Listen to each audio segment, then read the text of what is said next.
2,000 years ago, Marcus Aurelius was the most powerful man on earth. He ruled over an empire that spanned tens of millions of square miles and governed the lives of tens of millions of people. With command over the most formidable army on the planet, he wielded the power of life and death over others. Marcus could have done whatever he pleased. He could have indulged in pleasure and laziness or succumbed to insanity due to the immense stress and responsibilities of his position. Yet, as one biographer noted, Marcus Aurelius proved himself worthy of the enormous responsibility and power entrusted to him.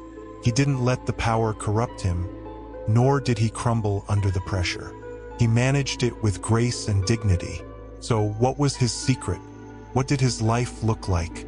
How did Marcus Aurelius handle his duties? Fortunately, thanks to his work Meditations, a collection of his private thoughts, we have some insight into how this extraordinary man lived. Today, I want to discuss the daily routine of Marcus Aurelius, the philosopher king. Like everyone, Marcus's day began in the morning. We know he woke up early because, in Meditations, he reflects on his struggle with getting out of bed. Though not naturally a morning person, Marcus developed the habit of rising early. He writes about how, at dawn, when he struggled to get out of bed, he would remind himself, "I have to go to work as a human being. Is this what I was created for? To huddle under the blankets and stay warm? It's nice here," he admits, "but is that what I was made to do?" No, Marcus Aurelius tackled the morning head-on, choosing to start the day with a conscious decision to do what was difficult but necessary. We can imagine that in the early hours, Marcus engaged in his meditative practices, studying philosophy, writing, and journaling. This was likely before the day's demands began to press on him, before people sought favors, before bad news was delivered, and before the battles of the day commenced. He carved out time for stillness and reflection, unlike many of us who reach for our phones before our feet even hit the floor. Marcus understood the importance of beginning the day in a meditative, philosophical, and intentional state, cultivating the Stoic ideal of ataraxia, freedom from disturbance. In Book 2 of Meditations, Marcus opens by reflecting on the morning. He advises, "When you wake up in the morning, tell yourself, the people I deal with today will be meddling, ungrateful, arrogant, dishonest, jealous, and surly." He isn't saying that the day is destined to be terrible. Rather, he's preparing himself for the types of people he will encounter and thinking about how he can be patient, understanding, and prepared. This practice of anticipating challenges, what the Stoics call premeditation, was central to his approach. As Seneca noted, "The unexpected blow lands heaviest." Marcus was not caught off guard because he expected the worst and was prepared for it. Despite the weight of his responsibilities, Marcus knew he had to get to work. Throughout Meditations, he reminds himself to concentrate on his tasks like a Roman, citing the example of Antoninus, his predecessor and beloved stepfather.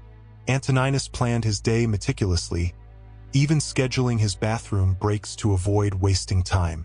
Marcus followed this example, showing up to work and focusing on his duties without complaint.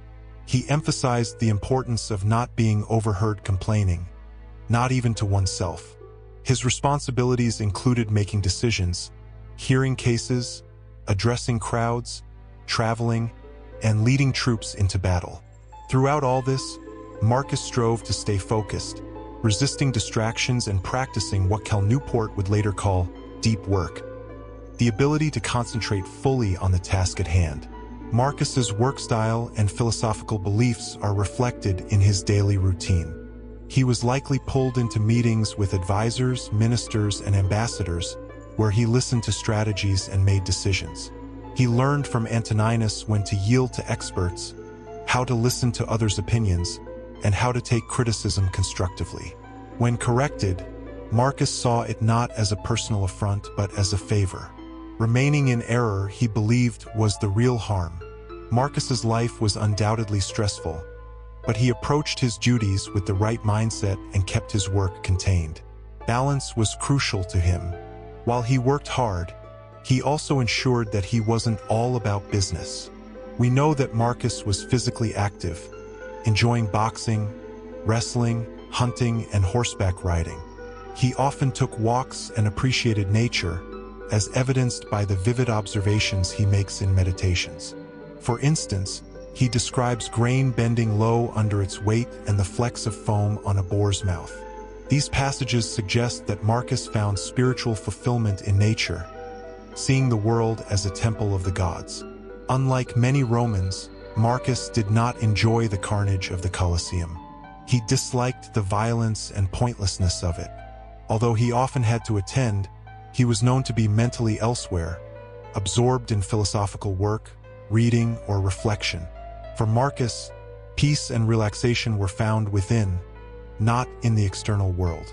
He believed that one could retreat into one's own soul at any moment, finding tranquility regardless of external circumstances.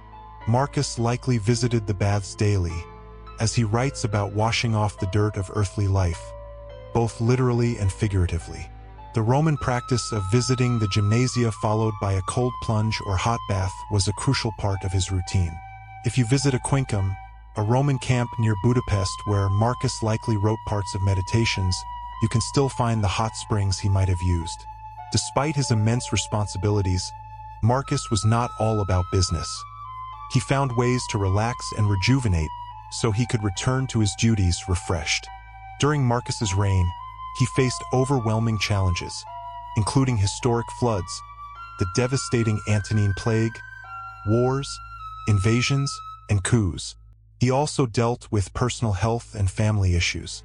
Ancient historians note that Marcus did not have the good fortune he deserved, with his reign being marked by a series of troubles. The stress he endured must have been unimaginable. Yet Marcus did not let it break him. He believed it was his responsibility to persevere, knowing that people depended on him. He developed helpful coping mechanisms to manage the stress, with Stoicism playing a crucial role in helping him remain calm, centered, and intentional in his actions. One of the Stoic ideas Marcus embodied was the belief that the obstacle is the way. He faced difficult people, challenging situations, and bad news, but saw them all as opportunities to practice virtue. When betrayed by Avidius Cassius, his most trusted general, Marcus did not react immediately. He took a step back, reflected, and refrained from letting personal feelings cloud his judgment. He saw this as an opportunity to show the Romans and future generations how to deal with civil strife, embodying his belief that the best revenge is to not be like that. Every experience, big or small, was an opportunity for Marcus to respond with virtue, decency, and honor. Although he worked hard and took his responsibilities seriously, he also prioritized relaxation and pleasure, finding balance in his life. He spent time on hobbies, physical exercise, reading, and writing, activities he saw as essential parts of his job. We know from his correspondence with Cornelius Fronto, his mentor and teacher, that Marcus continued to write thoughtful letters well into his reign. He also debated philosophical matters with his teacher Rusticus. His writings are filled with references and quotes from memory, showing that he was a diligent and focused reader who continuously sought to learn and improve. Marcus likely incorporated reading into his evening routine. Seneca, another Stoic, spoke of a ritual where he would review his day at the end of it. Similarly, Marcus would review his actions, holding himself accountable and considering what he could do better. This introspection is evident in Meditations, which is essentially Marcus's self-interrogation. He constantly reminded himself of what was important and fought to be the person philosophy tried to make him. A central practice for Marcus, and one that likely featured in his daily routine, was memento mori, the reminder that you could leave life right now. This Stoic concept encouraged him to live each day fully, to be present with his loved ones, and not to take life for granted. He believed in the importance of soaking in every moment, especially with his family. In one letter to Fronto, he expressed how he would trade all his power and wealth for more time with his wife. At night, as he tucked his children into bed, he reminded himself that they might not make it to the morning, not out of morbidity, but to appreciate the time he had with them fully. Despite being celebrated and praised throughout the day, Marcus made a conscious effort to remind himself of the insignificance of fame and power. He warned against being Caesarified or stained by the purple of royalty. When he looked at the lavish feasts, honors, and jewelry bestowed upon him, he would remind himself that they were merely dead pigs, rocks pulled from the earth, or silly metals. This practice of humility was crucial for him to avoid being changed or corrupted by his extraordinary life.